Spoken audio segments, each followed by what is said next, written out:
जय हिंद दोस्तों, स्वागत है आपका आपके अपने यूट्यूब चैनल जो मंत्रा में। दोस्तों, अगर चैनल पर फर्स्ट टाइम विजिट कर रहे हो तो चैनल को सब्सक्राइब करके बेल आइकन जरूर प्रेस कर लीजिएगा, क्योंकि दोस्तों शिक्षा, रोजगार और संविदा कर्मियों से संबंधित भारत के किसी भी राज्य की कोई भी खबर होती है तो हम दोस्तों आपके लिए सबसे पहले लेके आते हैं। दोस्तों, बिल्कुल सच्ची खबरें पाने के लिए हमारे चैनल को आप सब्सक्राइब करके बेल आइकन जरूर प्रेस कर लीजिएगा। दोस्तों, संविदा कर्मियों को हमारा चैनल समर्पित है। संविदा कर्मियों के रिलेटेड कोई भी छोटी से छोटी न्यूज़ होती है, चाहे किसी भी राज्य की हो, चाहे सुप्रीम कोर्ट का फैसला हो, चाहे हाई कोर्ट का फैसला हो, चाहे सरकार कोई भी घोषणा करती है संविदा कर्मियों को नियमित करने के लिए, संविदा कर्मियों की वेतन बढ़ोतरी के लिए, राज्य कर्मचारी दर्जा, तो दोस्तों हम आपके लिए खबर सबसे पहले यूट्यूब पे लेकर के आते हैं। जैसा कि दोस्तों आप हमारे को सपोर्ट भी करते रहे हो। पिछले वीडियो में दोस्तों मेरे पास में बहुत ज़्यादा जो भी वीडियो डाल रहा था उसमें बहुत ज़्यादा कमेंट्स आ रहे थे राजस्थान से। तो दोस्तों राजस्थान से मैं सारी इन्फॉर्मेशन, जब से सरकार ने वादा किया था तब से लेकर के दोस्तों अब तक क्या हो रहा है, क्या हो चुका है, सारी इन्फॉर्मेशन इस वीडियो में मैं आपको बताने वाला हूँ। तो वीडियो को आप लास्ट तक जरूर देखिएगा दोस्तों। उसके बाद में भी आपको कोई डाउट रह जाता है तो प्लीज़ कमेंट करके आप पूछ सकते हो। कोई मेरे संविदा भाइयों को अगर पता है जो इन्फॉर्मेशन मैं दे रहा हूँ तो अच्छी बात है, मेरा कोई भी आप पे दबाव नहीं है। मेरे पास में कमेंट्स आ रहे थे भाइयों के कि सर हमारे को न्यूज़ दीजिएगा, तो दोस्तों मैं आपके लिए लेकर के आ गया। अगर पता है तो ठीक है, अगर दोस्तों पता नहीं है तो आप वीडियो को लास्ट तक जरूर देखिएगा। कोई भी आपका डाउट बच जाता है तो मेरे को कमेंट्स करके भी पूछ सकते हो, और भी मैं आपके लिए खबर लाते रहता हूँ। तो हम स्टार्ट करते हैं बिना वक्त गवाए हुए। दोस्तों पहले हम स्टार्ट करते हैं संविदा कर्मियों को लेकर बड़ी खबर, सरकार उठाने जा रही ऐसा कदम। दोस्तों बताना चाहूँगा, राजस्थान के अंदर जब कांग्रेस सरकार नहीं बनी थी, मतलब बीजेपी सरकार थी, उस टाइम पे अपने चुनावी मैनिफेस्टो में सरकार ने ये वादा किया था कि अगर हम आए सत्ता में तो हम संविदा कर्मियों को नियमित करेंगे और वेतन बढ़ोतरी भी करेंगे। तो दोस्तों उसके बाद में जैसे सरकार सत्ता में आ गई उसके बाद भी क्या प्रोसेस हुआ वो हम पहले देखने जा रहे हैं, और अब तक क्या हुआ लास्ट में वीडियो तक आपको पता लग जाएगा अभी क्या चल रहा है और आगे क्या होने वाला वो भी मैं बता दूंगा। सरकार इस संवेदनशीलता का प्रयास करेगी। जयपुर प्रदेश में सरकार बनाने के बाद गहलोत सरकार अब अपनी चुनावी घोषणा पत्र के अनुसार कार्यों को लेकर गंभीर नजर आ रही है, और मंगलवार को संविदा कर्मियों की समस्याओं को लेकर कैबिनेट की बैठक हुई, जिसमें ऊर्जा मंत्री बीडी कला ने अधिकारियों को संविदा कर्मियों की विभागवार संख्या और उनके सेवाकाल की पूर्ण जानकारी मांग ली है।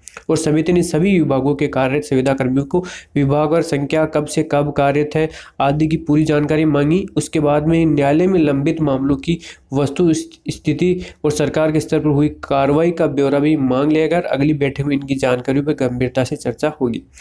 तो संवेदनशीलता से होगा प्रयास, उनका क्या बोल रहे हैं बीडी कला का। तो बैठक में कला ने संविदा कर्मियों को नियमित करने को लेकर कहा कि केंद्र प्रवर्तित राज्य की योजनाओं की स्थिति अलग है। संविदा कर्मियों से जुड़े संघ के ज्ञापन मिल चुके हैं, लेकिन समय से आए तो संघों के प्रतिनिधियों को भी बैठक में बुलाया जा सकता है। इस पर सरकार संवेदनशीलता से प्रयास करेगी। अब संविदा कर्मियों की बारी। सरकार ने सभी विभागों से मांगी संख्या और नियुक्ति तक की जानकारी यहाँ पढ़े। दोस्तों देख सकते हो, विधानसभा चुनाव में जारी घोषणा पत्र में अनुसार संविदा कर्मियों ने सरकार को जो ज्ञापन दिए थे उसे लेकर सरकार के अधिकारियों ने संविदा कर्मियों को विभागवार संख्या और उनके सेवाकाल की जानकारी मांग ली गई है। और बैठक के बाद कला ने कहा, भाजपा सरकार ने संविदा कर्मियों के लिए 2013 में केवल कमेटी बनाई थी, निर्णय नहीं। कांग्रेस सरकार संवेदनशीलता का प्रयास करेगी। करीब 2 लाख संविदा कर्मियों को फायदा होने वाला है, और केंद्र और राज्य प्रवर्तित योजनाओं की स्थिति अलग है, उन्होंने ये बोला। उसमें बैठक में गोविंद सिंह डोटासरा जी भी मौजूद थे, खेल मंत्री भी मौजूद थे वहाँ पे, और चिकित्सा मंत्री भी वहाँ पे मौजूद थे। उसके बाद में समिति ने सभी विभागों के कार्य संविदा कर्मियों की विभागवार जो जानकारी मांग ली है। अगर आपने अभी तक जानकारी नहीं दी, मैं उसको फॉर्मेट भी आपको इस वीडियो में दिखाने वाला हूं, आप अपनी जानकारी दे दीजिएगा। 2-3 बार लेटर सर्कुलेट हुआ, क्योंकि कई विभाग के संविदा कर्मियों ने जानकारी नहीं दी थी, उसके कारण से 2-3 बार सर्कुलेट हुआ था जो लेटर, वो मैं बताऊँगा क्या उसमें बोला गया था। और अधिकारियों में संविदा कर्मियों की संख्या के साथ कितनी अवधि में कार्यरत है वो भी पूछा गया है, सारी इन्फॉर्मेशन पूछी गई उसमें। तो अब मैं बताना चाहूँगा राजस्थान में किस किस संविदा कर्मियों का स्थायीकरण या नियमितीकरण होने वाला है। तो आप कमेंट्स करके पूछते हो सर मैं कंप्यूटर कर्मी हूँ, मेरा स्थायीकरण या नियमितीकरण होगा या नहीं होगा। तो दोस्तों ध्यान से देख लीजिए इसको। जानकारी के अनुसार मनरेगा के 60,000 से ज़्यादा संविदा कर्मी हैं, उनको फ़ायदा होने वाला है अगर स्थायीकरण होता है, कमेटी गठित है। इसके अलावा प्रदेश में करीब 24,000 विद्यार्थी मित्र जो भी भाई हैं उनको भी फायदा होने वाला है। 27,000 पंचायत सहायक अगर आप हो तो आपको भी फायदा होने वाला है। 2400 लोग जुबिन्स, उनको भी फायदा होने वाला है। 7500 मदरसा पैरा टीचर है, उनको भी होने वाला, मदरसा को होने वाला है, और मदरसा पैरा टीचर है उनको भी होने वाला है। और NRHM कर्मी 4500 संविदा कर्मी है, उनको भी फायदा होने वाला है। जो प्रेरक है 17,500, उनको भी फायदा होने वाला है। 4500 कंप्यूटर कर्मी हैं, उनको भी फायदा होने वाला है। 1500 फार्मासिस्ट हैं, उनको फायदा होने वाला है। और जनता जल योजना 10,000 संविदा कर्मी कार्यरत है, उनको भी फायदा मिलने वाला है। तो आपका ये डाउट क्लियर हो गया कि सर हमारे को राजस्थान में फ़ायदा होगा ही नहीं होगा। तो आपने देखा, अगर आप इसमें आते हो संविदा कर्मी, मदरसा पैरा टीचर, NHM कर्मी और प्रेरक कंप्यूटर कर्मी, जो भी मतलब आप विद्यार्थी मित्र हो, पंचायत सहायक हो, तो आपको सबको फ़ायदा मिलने वाला है। अब आगे हम क्या हो रहा है वो बात करते चलते।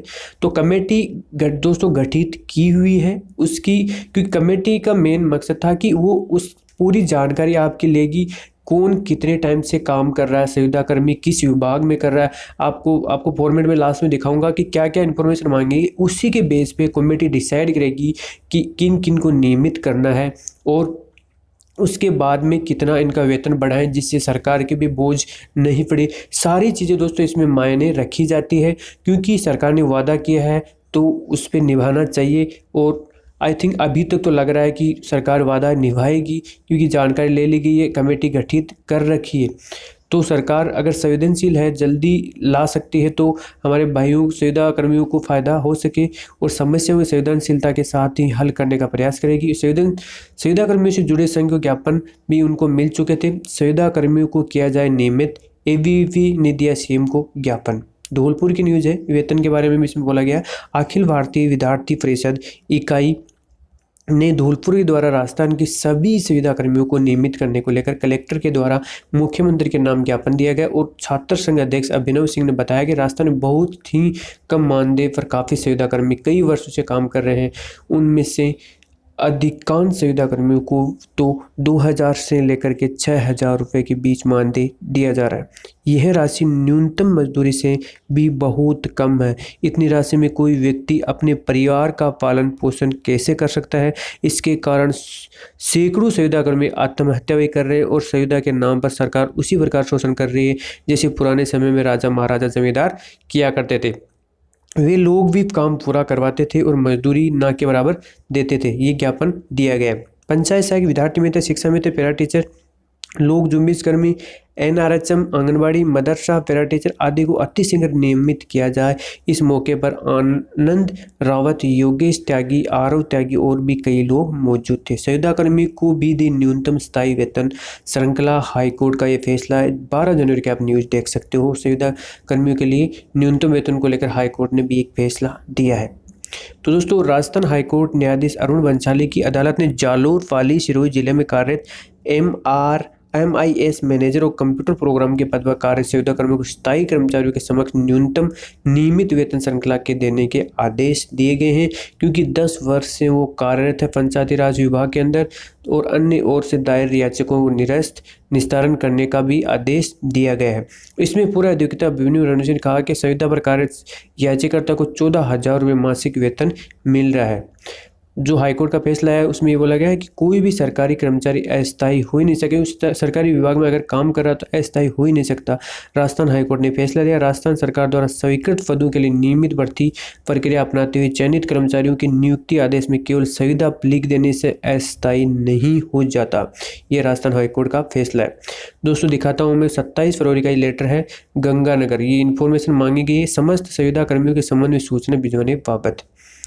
तो आप देख सकते हो उपयुक्त विषय अंतर्गत प्रासंगिक पत्र में संदर्भ में लेख है कि श्रीमान अति निदेशक महोदय माध्यमिक शिक्षा राजस्थान बीकानेर प्रेषित सम के पत्र 1/2/2019 द्वारा संविदा पर नियुक्त कार्मिकों को सूचना निर्धारित प्रपत्र में चाही गई है जो आज दिनांक तक प्राप्त नहीं हुई। इन्होंने एक्चुअली क्या पहले इन्फॉर्मेशन मांगी थी संविदा कर्मियों की कि उनका विभाग का क्या नाम है, पद का क्या नाम है और संविदा कर्मियों की वहाँ विभाग में कितनी संख्या है और कब से आप संविदा कर्मी के पद पर कार्यरत हो, आपको दिए जाने वाला वेतन कितना है, आपका अगर न्यायालय में कोई कोर्ट केस तो नहीं कर रखा है, और भी सारी इन्फॉर्मेशन आपको केंद्र से कुछ पैसा मिलता है नहीं मिलता है, सारी इन्फॉर्मेशन आपको मांगी गई है। उसके बाद में कमेटी गठित की, वो निर्धारित करेगी कि कितने साल तक अगर संविदा हो तो उनको स्थायी कर दिया जाए, नियमित कर दिया जाए, उनको पेमेंट कितना दिया जाए। तो ये सारी इन्फॉर्मेशन वही लेटर, सेम लेटर पहले सर्कुलेट हुआ था।